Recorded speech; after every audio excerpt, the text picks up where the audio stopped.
as expected. What did you make of the performance? First of all, credits to them, because I think they showed their style of play today, which is, I think, a big accomplishment. We're not afraid. They played the same style as they always play, high press. We're not afraid to go to 1v1 as well. So a big compliment to them. And in the end, of course, the difference in quality makes a big difference for us. But compliments to them the way they showed up today. What did you make of the history boy, as we'll call him maybe, Rio Ngamoa, youngest ever Liverpool starter? Yeah, I think he did well. There were a few moments where the fans could see why we think he's a talent. So he's really good in the 1v1 situations, fast, can change direction really fast. We saw this a bit more in the first half than the second half, but I think it's nice to make your debut, to have a win, and he had a few very good actions where the fans reacted on as well. So it's a nice and special day for him. Would you agree, Trent Alexander-Arnold, player of the match? Yeah, not for the first time, I would say. Trent didn't have his best game against United, and that's everybody fell over him. At least it seemed like that. But for the rest of the season, he's been so good for us. So I like his performance a lot today. I liked his performance when he came in against Tottenham, and I like the reaction of the fans at Tottenham and today again as well. If he does go, and it's Real Madrid, I'd like to see anybody turn Real Madrid down if that is the case. Just say to the Liverpool fans here, he's been a great player. Enjoy him for the next 4 months. Yeah, look, I think that's the narrative. If he does go, I think that's the narrative. He's won everything, and he wants to try and maybe do something else. People might sort of quash and argue with that, but he's done everything here at Liverpool. I obviously love seeing him here. I hope he stays. We don't really know what's going to happen. I want him to remain a Liverpool player because I want Liverpool to have the best players. And for all Trent's arguments, people saying about him, he's a world-class player. Yeah. Genuinely is a wonderful player, and we want him to stay here. Who knows what will happen? Jayden, well done. If it's the FA Cup, you must get a goal at the Cup end. Yeah, the way it works. Obviously, delighted to get my goal. Don't know what it is, but yeah, buzzing to keep scoring. What was the key when you came on? I think I've been out for a while, 5 months, so coming back, first team football is a different intensity to any football, so just work as hard as I can, try and get into the groove of it, and then any opportunity, sniff a goal out. Yeah, we saw you, of course, make a big impression last season in this competition. Has it been frustrating in a sense then not to sort of carry that on? Obviously, I made an impact last season. It's not really any frustration from me. As I said, I'm young. There's still a lot more to do.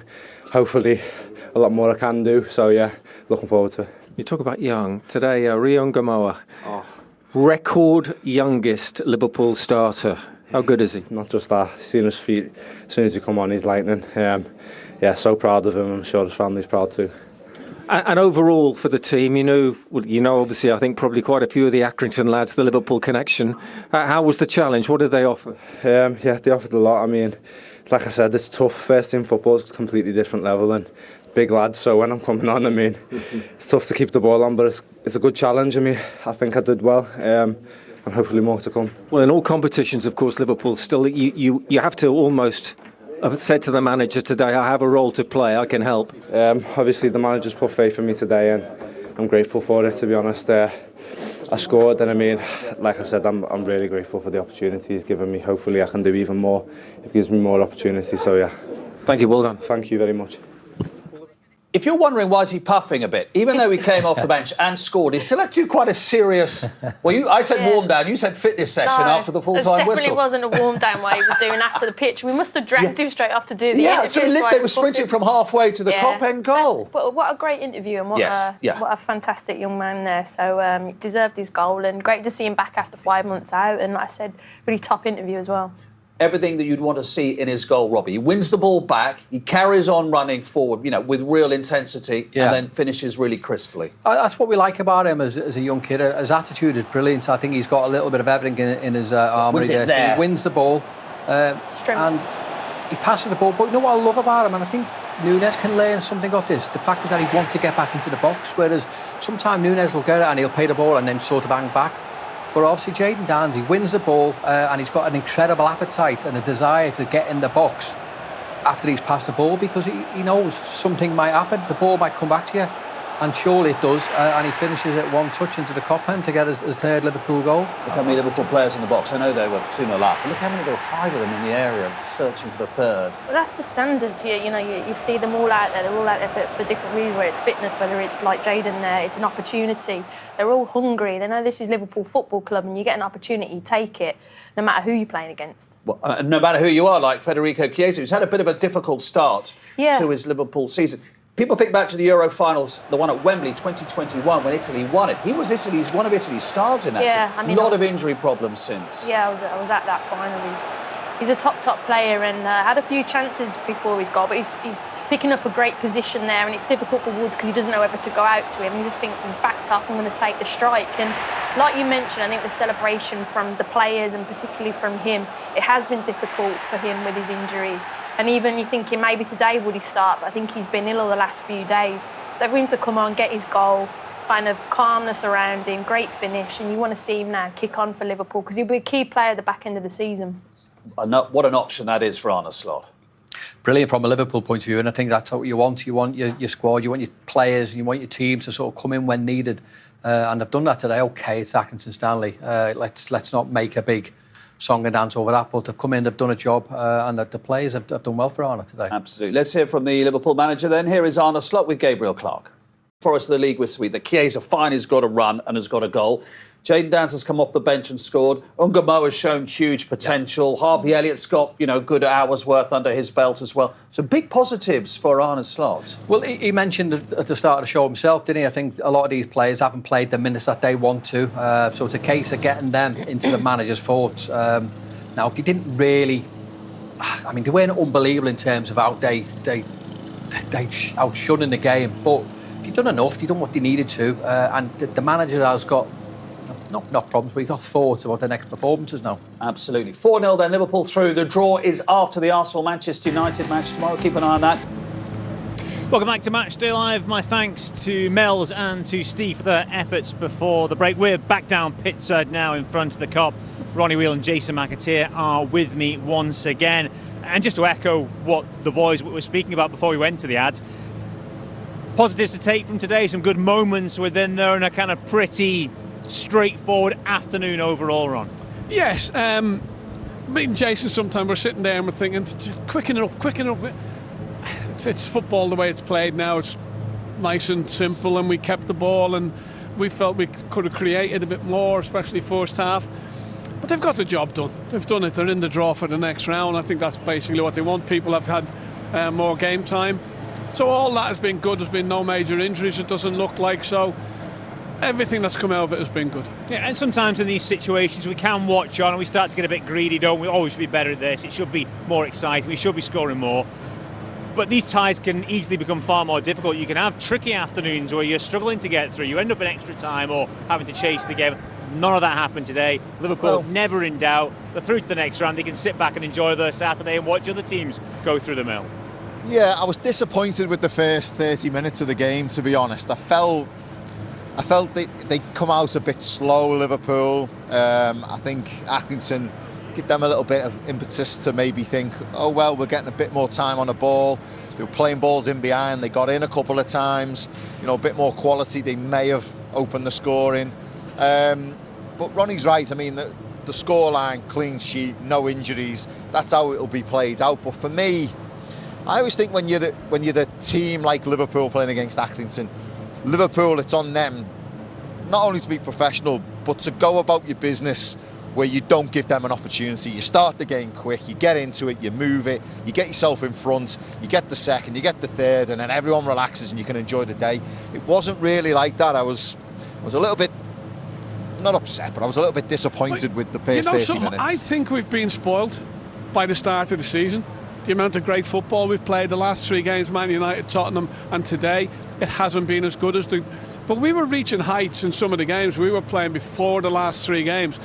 And it's like, my God, this is magnificent. This is what a team, the pass and the movement. So I think we're all sort of going, we're not playing as well as that as we were. So, and people are getting a little bit scared, a little bit frightened of it. But we've only lost one of them 3 games that where I'm saying we played bad. Standard of football for Liverpool is not as good as it should be, but we shouldn't all get carried away by winning 4-0 in an FA Cup. So I was going to say, we've also been spoilt generally, though, haven't we, over the last period of time? We've not had a lot of difficult cup afternoons or struggled in these games, so we kind of become accustomed to winning and winning well. Yeah, I was just going to touch on what Ronnie said there. Do you know what I felt it was like?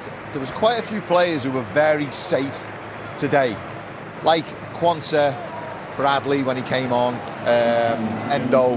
They were Tyler Morton. Everything was really, really safe. Now I understand there's a patience and maybe a pragmatism to the way Slot wants to play, but sometimes you've got to play that ball into midfield. Sometimes it's got to be one touch. Sometimes you can open your body up, play it down the line. But when I'm saying safe, it's like you get it and you just go, right, you have it 5 yards away, you have it 10 yards away, I'm going to get it, I'm going to go across, I'm going to get it, I'm going to go across. Instead of getting it, looking, it's not on, bang, it's into midfield, you turn, you're off. There was none of that really in the first 80. It was just all too safe. The first goal was the first time we've seen it, the first time. Basically. Yes, it was a bad free kick from them. But after that, it's like bang, bang, bang, goal. And we've been doing like that. We've been doing that, yeah. But it's it was just at times it was too slow. The build-up was too slow, and they were getting men behind the ball. They were causing us little problems early on. Yeah. Sometimes you just think, get out of your feet quick, he's there, just give it to him.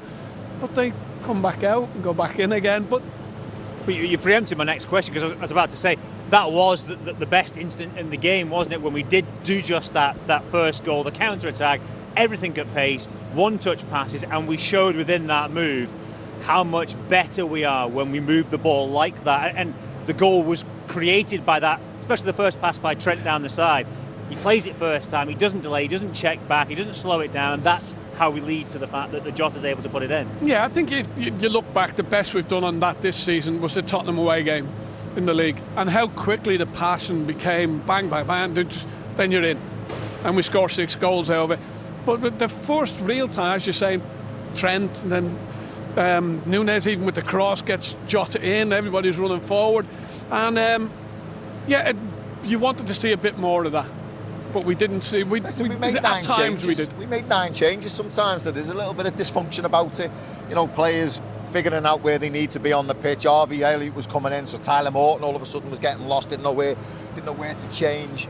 You know, there's a fluency about the consistent team that play. You can see that they all understand each other's position. You know, in the league and in the Champions League, where he's very consistent with his team selection. The players know each other. They know what they're doing. 9 changes here today, and it looked like it at times. It did look like it. The disappointment for me was, like Ronnie said, where the goal came from, poor free kick. That was Liverpool at the best today, but they should have started like that. It was like bang, bang, in, like turn, bang, first time touch, round it, and then it cross it. Do you know, they can make it look easy if they want, and they should have done from the off, but they didn't. And the fact that they did have those couple of chances, I thought that was really important, wasn't it? That they don't lose 2 or 3-0. And their crowd had never had a new and an R. I know you don't get anything for that, but they did in the end. Yeah. That was really important. They were shooting towards the crowd in the second half, and you could see, like I said, they relaxed a little bit. You know, they're already behind, so it's just like, let's go and express ourselves. Let's go and see what we can do. And those chances were big chances, and they'll be disappointed with that. But like I said, overall, it's been a great day out here for the football club at Anfield, and you're making memories. And ultimately, that is what the FA Cup is about. You will tell your kids, your grandkids, your family, and that is it. And what jersey will you get as well from the opposition? That was what I was looking at. Van Dijk, he was talking about Salah, who's obviously not here. He was talking about Trent Alexander-Arnold. Yeah. I know there'll be a rush now from the changing room, won't there? They'll be standing outside like the head teacher's office. Can I have a shirt, please? It's brilliant. And look, we talk about the romance of the FA Cup. We talk every cliche under the sun, but it is an unbelievable occasion. I mean, we mentioned at the top of the show how good the FA Cup is, you know, how mega it is for English football. We talk about the manager coming in. That's his first FA Cup game. We talk about Chiesa getting his first goal here. Yeah. Jayden Danns, being. I mean, you mentioned yourself, Mark, off screen. I think he's the first player since Jason McAteer. Yeah. His first 3 goals are all in the FA Cup. So there's lots of good stories, and even Accrington have a good story. They've lost a game, but they've got a little bit of money, and that money will help them stay and progress further up that league in that League 2. Some huge bonuses, though, you say, for Liverpool. With this, we're playing... Or square the ball, picks the right decision. and it's an easy tap-in the end for Jota. But that's the explosive counter-attacking that Liverpool showed for the opening goal. We can see Mel's now. Our camera hasn't frozen. He's got his hat on. He's well prepared for what was a Baltic afternoon. It was absolutely freezing. It was probably colder than the United game here today, would you believe? Because I looked at the temperatures, it said it was only going to be 1 degree, but we were warmed up by some really nice moments. And as I said in the commentary with Mel's, all 4 goals were nice moments. The first one is a good moment for me, for Jota. I'm a massive Jota fan. I know you are too. You know, there's a few former players like John Aldridge is a massive Jota fan because he loves the fact that he's a slotter. He can get goals when we're struggling in a game. You remember some key goals he scored for us. That's his first 90 minutes for a good while. That will do him the world of good. Yeah, and one of the strengths he has is the calmness. The calmness that he has inside the penalty, and that's why he scores so many goals. And hopefully that 90 minutes will do him good, because now he comes into contention for a lot of games. We've got 8 games in January. We've obviously played 3 of them. You know, Champions League action to come as well, and semi-final, League Cups. So some big games to play now, and we'll need him. He could be the match winner in a few of these games. The second nice moment was undoubtedly Trent Alexander-Arnold. What a difference a week makes. You know, we got a lot of stick, didn't he, of certain people after that United game, but I reiterate, he wasn't the only one. Everyone's entitled to a bad game every now and again. Even in the 80s, you know, when we were winning absolutely everything. Ronnie Whelan will tell you down there at pitchside with Mark Benstead, you know, even Sir Kenny had a bad game every now and again. Rushy, 85, 86 when we won the double, Rushy didn't score for 12 games. Kenny persisted with him, and he ends up being our hero at the cup final against Everton. So it shows you what happens, what can happen in football. He was given the captain's armband today with Virgil rested, and on the stroke of half-time, right edge of the area, only Trent's technique can do that. He was unlucky not to score at Spurs with a great goal line clearance midweek. He gets it, pings it top corner. The technique was tremendous, and the crowd was singing his name. Trent turns round, applauds them. Yeah, nice. Yeah, I thought maybe he was one of the surprise names on the team sheet. You know, not many would have expected to have seen him start. He did. He had the right sort of attitude, application, and that's what he's capable of. That is what Trent Alexander-Arnold is capable of, producing an absolute worldie, whether it's an assist or whether it's a goal, which it was on this occasion. No chance for the goalkeeper. And what I liked about it, captain's armband on today, I felt as though there was a good connection. Like you mentioned against United, it wasn't his best performance. He knows that. But this would have been a big confidence boost to him, knowing that the fans are right behind him. You know, there's a lot of noise going on in the background at the moment. That's something we don't know what's going to happen. But at the moment, it's a Liverpool player giving everything. And that was a good performance today, and the fans showed that appreciation for him. And the third nice moment, the third goal, Jayden Danns. I mean, wonder moment last year, wasn't it? You were here down pitchside for us last year when you saw him score twice in front of the Kop on his Anfield debut for the first team. It was such a wonderful moment, and he's had it again in the FA Cup. I think he'd only been on less than 10 minutes when he creates the goal. He picks up the loose ball in midfield, he drives at the Accrington Stanley defence, lovely ball fed out to the right to Chiesa. Chiesa hits it, good save by Krellin, and then Danzy's there, like all good strikers, to slot it in. You loved them goals, didn't you, as a striker? You know what, love the celebration, how much it means to him. It's not a winning goal, it's the third goal against Accrington. The smile on his face, the enjoyment that it's given him there, and you know, he's in the right place just to tap it in for the third goal for Liverpool. It's a big goal because it just put the game beyond Accrington there. Yeah, and he's got 3 FA Cup goals for Liverpool now, all at the Kop. And then the fourth nice moment was the icing on the cake at the end. Chiesa came on, he hit the post, he had 3 or 4 other chances, and he grabs his goal to make it 4 in front of the Kop. Great celebrations on the bench with Trent and Robbo standing up applauding him too. Yeah, he deserved that. You know, we haven't seen a lot of Chiesa this season, but he has that quality. We knew about that. It's Italy international. Denied by the post, denied by a few saves, a few blocks, and that was a nice moment just to seal the game and the result. Mel's enjoyed it with you as always. We look forward to the FA Cup 4th round draw tomorrow. After the break, Mark Benstead. As a Liverpool fan who was at the other end often watching this team, what was it like out there? Honestly, it was surreal. I was just trying to sum up all the emotions and just try and enjoy it and stay relaxed. The first half I was really nervous, but I come out second half a bit relaxed. I felt like we done well the first 20. We kept it tight. But like you say, the world-class players, and on the counter, it's hard to stop, isn't it? Yeah, Sean, was the if moment maybe if you'd held on till half-time at 1-0, but then Trent scores that second? I think so, yeah, and that's what can happen, isn't it? World-class players like that, like Trent, and he's just smack one in the top corner. But I don't think we were ourselves first half, but I did think that was going to happen with the nerves and the emotion of the occasion, but I think second half we performed a lot better, and we could have got back into it at a couple of shots, and Josh is at the bar. You certainly could have. I was going to say 60, 70 tickets for family and friends, and you take aim, you think it's in? Yeah, honestly, I just maybe in another lifetime, but I just remember hitting it and thinking, please, please, please, and then I end up falling over and never see him. But yeah, honestly, it was just amazing to be out here, and I enjoyed every minute. And what if Donald loved that chance, that header? He should have scored, shouldn't he? I wanted the assist, but no, I mean, we could have got back into the game, like I said, but it wasn't to be, and it was just an incredible moment for us all, and want to happen again now. Well, exactly that. You've had a taste. Guys, wonderful for the club, wonderful for Accrington. Take this form, this experience back into the league, and who knows? Definitely, yeah. See where it takes us. Thank you, boys. Well done.